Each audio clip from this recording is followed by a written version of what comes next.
Welcome back to New York City, everybody. My name is Dave Vellante, and you're watching theCUBE's coverage of Cloudera EVOLVE 2025. It's their customer event. They take these events around the world. This is the NYC event, probably one of their largest, if not the largest. Obviously, great representation from the dynamic industries here in New York City and many across the United States.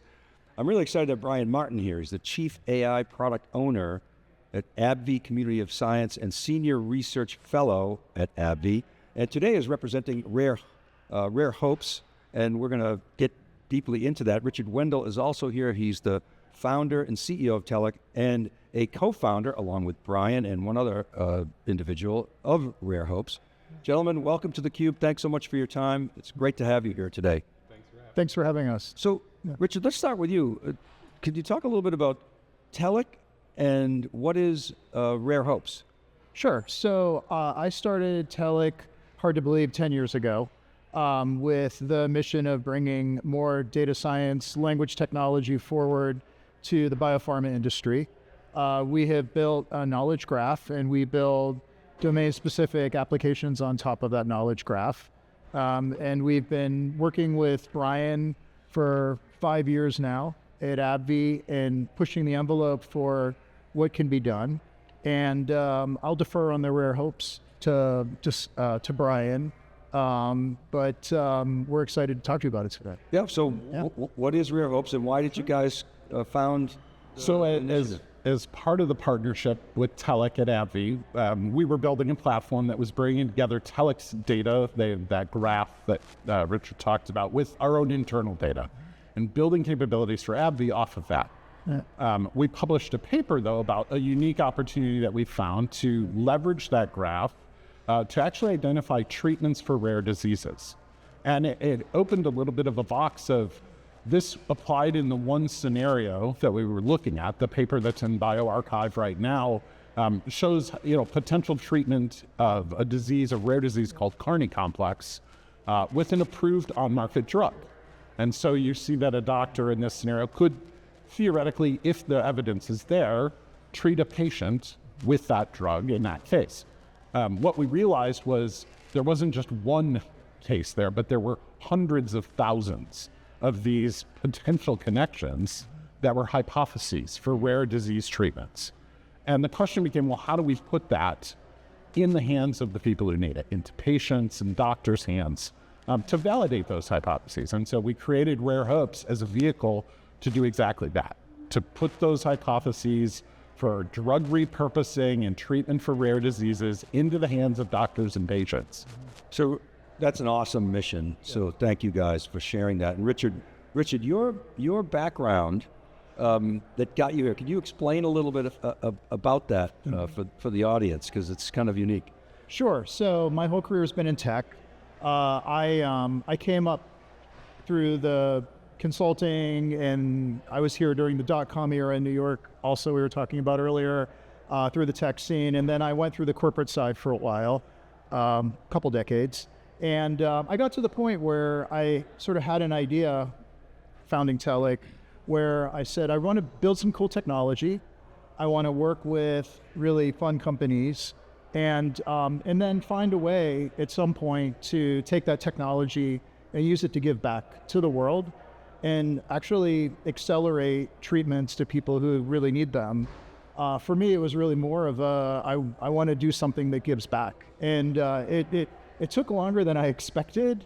We've been bringing Rare Hopes out of the gate now over the last year or so, couple years, yeah. And but better late than never. But to geek out for a second, so you guys talk about graphs and knowledge graphs, and graph databases are really taking off now, and they've been niche for such a long time. You see security companies use them, but they never sort of went mainstream because while they're expressive, to actually query them is you got to sort of do these weird gymnastics. But that's changing now. So the way you've described Rare Hopes, it gives you insight and a rich dimension that you can find things that you couldn't before. And I wonder if you guys could jointly explain that in a little bit more detail. I mean, I think so my role in Rare Hopes is bringing our knowledge graph of data into the nonprofit. And you're absolutely right. We got into graphs in the early days, and I remember arguing with a lot of people over, like, why are you thinking about label property graph?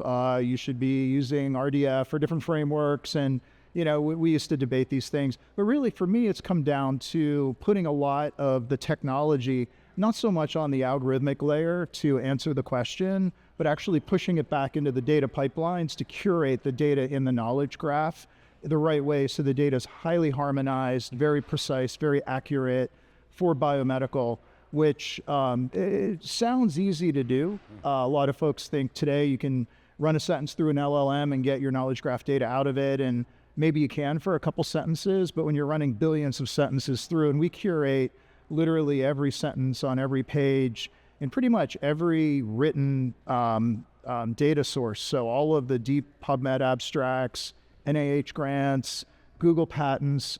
We have over 1 billion data sets in our knowledge graph, and it's taken years and years and years of going in and intervening on the data, improving the models to get the data into the right format, so then we can start querying it the way we do to actually give the right insights to doctors and patients who are just looking for answers to their questions. You're speaking our language, because when you talk about, you use the term harmonized, a lot of people use the term semantic layer, and they sometimes, you know, misuse that term. But being able to harmonize that data seems to be a fundamental requirement if you're going to do AI and agentic. And it seems like so often everybody's talking about the algorithms and the models, but they forget about the data and the hard work of harmonizing that data. And as practitioner, Brian, I would imagine you can see new potential for that type of technology, not only in what you're doing with Rare Hopes, but in many, many applications. And I mean, we got to Rare Hopes through the work at AbbVie, and what we had done there represents over 270 data sources, all harmonized into that single knowledge graph that, you know, and we've talked publicly from AbbVie about our Arch platform that we use there. The key there is that's to drive internal opportunities. With Rare Hopes, it was like, well, what can we do to take this to drive into the public space and leverage the same ideas and concepts that we've found and validated there, but do it in a way that brings that public domain data. And I would argue that when you look at, like, the Carney complex example, there are 15 scientific papers spread across 40 years of research, no common authors, no references to each other. But the case is sufficient in that scenario that a doctor was willing to consider treating a patient with the drug identified off those 15 papers. And I would argue that the only place in the world where that exists to connect those is in that Tellic data, and that we've internalized at AbbVie, but that Rare Hopes now has the opportunity to bring to patients. And so that idea that there is only one place that can connect that literature right now, that's a really powerful statement to put that into the available hands. Amazing. How did you guys fund the nonprofit? Well, I'm always intrigued. It's not funded. It's self-funded right now. Okay, so we're doing our best. With sweat equity. Very early. Sweat equity. Awesome. I mean, but you've got in-kind contributions with the data and from Tellic and from AbbVie and that's been Cloudera's real. You know, they've been extremely helpful to us. The platform that we've already built and validated to do this was done on Cloudera, and you know, the Cloudera team has already expressed their commitment to help us when we're ready, right? When we're at that point. And we're working right now, our third founder, Mark Rickmeyer from TXI Digital, they're actually building the user experience for patients and for doctors to be able to get in, to see these hypotheses and see that. And so we've got a lot of the industry partners who are committed in our saying, listen, we will provide the support to be able to do this because it's just something that makes sense for people. Mark's the UX guy? Mark is the UX guy. Please transform the user experience in your world. You know, we're all excited about that. What is the role specifically that Cloudera, is it the Cloudera data platform, the governance stack? What role do they bring? How does it help you harmonize the data? I'm really intrigued by that. I mean, when we bring in the data from Tellic, they've done the extraction, the knowledge graph exists there. other sources of data that we want to bring into that graph, we have to make sure a gene is a gene is a gene, right? When you reference databases of things, not strings, right? That's the key aspect of graphs. And we have strings that are different in all these different data sources. A gene is referred to by its HGNC code in one set. It's got an ensemble ID in another set, entree. And so being able to normalize and harmonize those data sets and having a platform that gives us the ability to run the pipelines, to do the harmonization, and then get that into the graph. And so, I'm really excited about what we saw earlier today in Abbas's presentation showing Neo4j and that bridge between ServiceNow, because that's just another example of how taking these data sets, harmonizing them together into a graph. And so Cloudera is building the mechanism for us to build this platform and make that data. You guys are nailing it. Data harmonization, strings to things, right? So think about building a digital representation of an enterprise. It's people, it's places, it's things, it's activities. It's basically a 4D map of the enterprise as opposed to today's current, 2D map, customer location. And then, so Neo4j, I didn't see that demo, but that's the knowledge graph that they're using. So in the biomedical space, it's the same thing. Instead of people and groups and organizational units and that, it's genes and diseases and drugs and compounds and biological pathways. They're all things, not strings. Yeah. So bringing it together is the key. And building on that, building on the thing, like a lot of people with the search mindset talk about a needle in a haystack, which I don't think is a good analogy here. It's more like you take a needle and you break it up into 100 pieces and you put each piece in 100 different haystacks. Yeah. And in order to actually find that thing, you have to find all the parts of the thing, you have to harmonize them, you have to bring it together and put it together. And when the data is harmonized the right way in the right platform, then ultimately that feeds the user experience because people just want answers to their questions. Yeah. Right. Yeah. I want to tap your brains. I've got a couple other questions here for you, but I'd like to divert for a minute. When you think about sort of the structure of the industry, when SaaS came in, it changed the technical model, it changed the operational model, and it changed the business model, and all the pricing and the monetization models completely changed, and that's happening again. And so George Gilbert's leading our research on this at theCUBE Research, and it's not our term, but services as software as opposed to software as services. So essentially, productivity drivers that are delivered through software, 10x or whatever X productivity you want to build. But everything's going to change: the operational model, the technical model, the operational model, and the business model. So I'm curious, as practitioners of the industry, you've got the business intelligence layer, which is really metrics and dimensions. You've got, obviously infrastructure is changing. Thank you, Jensen. You've got the data stack, people like Cloudera, and many others. You got the hyperscalers, you got Snowflake and Databricks, all sort of around there. And then you've got this new emergent agentic layer. Yeah. The UX, which Mark's working on, is changing. It's we think becoming thinner. The entire stack is changing. And again, kind of off topic, but I'm curious, as practitioners who really, I think, get it and they're building the future as we speak here, how do you see that evolving? Do you have any point of view on that? We've always been advocates that it's not a data platform question, it's a knowledge platform question. Yes. And so building platforms for knowledge, that's the path forward. Well, what is knowledge? It's simply the interpretation of the data in a given context. And that's what the large language models capabilities that we see have opened up. Now I can extract the knowledge at scale. I can use the knowledge at scale, and it acts as that carbon to silicon life form translator, language translator. Yeah. That's what makes the experience so different for users is instead of requiring the professional language translation skills of a software developer, I can code what I want the system to do in my natural human language. And so we talk about how dashboards are going away. Like the idea of building static dashboards on a Tableau or Spotfire, yes, right. That world will go away. I just demonstrated earlier, I can generate PowerPoint decks in 3 minutes on my phone in a single prompt. Like when you have that ability to access knowledge and build from it conversationally without having to write the code, that's the transformative power we're seeing, and that's how the user experience. So this, you call it knowledge. knowledge system, knowledge stack, if you will. The interesting thing is that you've got the BI vendors. They have $50 billion business built up to do static dashboards, right? Yeah. So yeah, that's got to be disrupted. Yet there's a lot of investment there, so they've got a stake in this. You've got the data platform. There's interesting times for Cloudera because you got Snowflake and Databricks. Databricks has a $100 billion valuation. They're a private company. Snowflake's a public company. A lot of pressures there.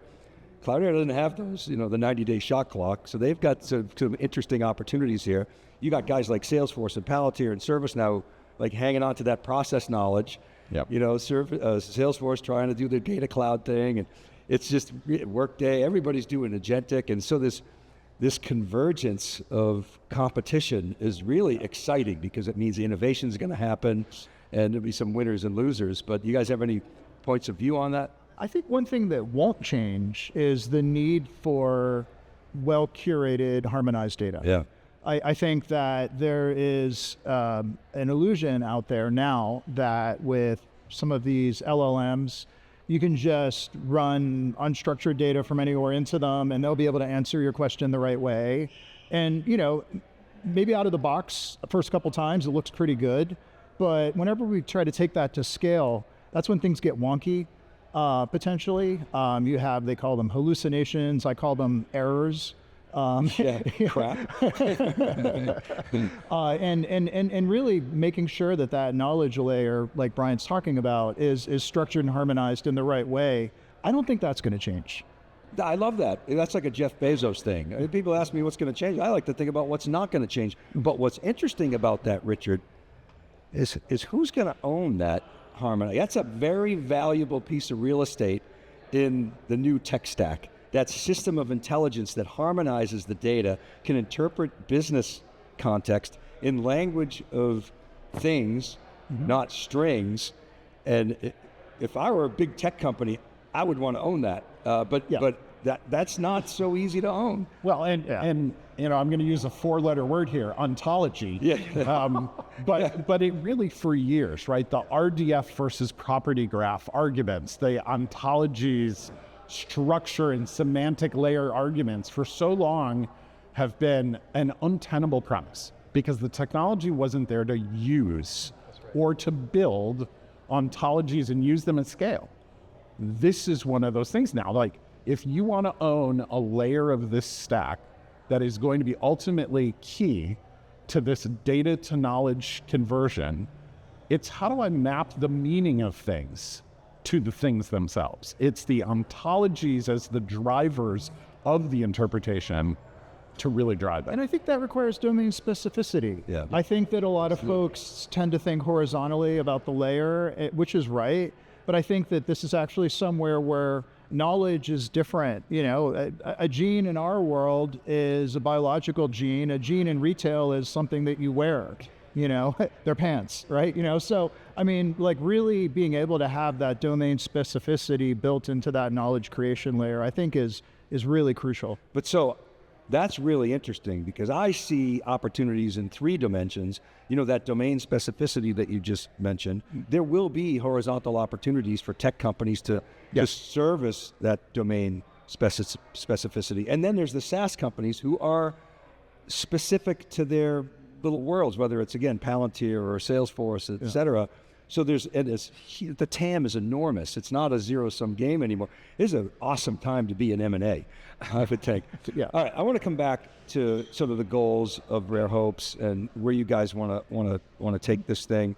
What are the next steps to delivering on your vision? What do you need from the tech community to help you? Because they're rich. Thank you.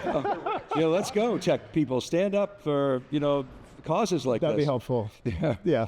I think at this point, we're really looking for advisors to join us, specifically those in the medical space, life sciences, healthcare, to help us make sure that user experience that Mark and the TXI team are helping us design and build is going to hit the mark and deliver something important to people. That's our first step forward. At some point, we're going to have to answer a funding question, right? As much as we self-fund it out of the pocket for now, because it's not at that point yet, but we are going to reach that point. And so when we do, Like, we're going to need the community to come together and say, whether it's in-kind donations of services or support or resources, or whether it's actually helping us fund and finance the ability to grow this. The goal is to take what's already in the public domain and take that data that exists in the public domain, generate the knowledge and the insights, and keep it in the public domain. Pharma companies, life sciences companies, they'll use this, and they're doing this already, but they're doing it in their houses. They're doing it in a ways that's driven by their business needs, and it makes sense. Being able to put it in the hands of patients to drive it in their own needs, their own personal needs, that's the power we're going to look to scale, and that's where we're going to need the resources and support. Yeah, exactly. And I think in putting it in the hands of patients in a way that honors the doctor-patient relationship, which is so important for people who are going through this, a disease. It's a rare disease. There's not a treatment for it potentially. And knowledge is incredibly powerful, and delivered the wrong way to a patient in the wrong situation and then sending them to their doctor is not the right way to succeed. Not helpful for anybody. Exactly. So advisors who can help us with that dynamic, I think, will be incredibly important. It's an amazing cause. Congratulations and thank you for putting this together. We'd love to help you get the word out, and really appreciate your time, and best of luck. Thank you. Thank you. You bet. All right, and thank you for watching. Keep it right there. We'll be back with more from Cloudera Evolve in New York City. You're watching theCUBE. We'll be right back.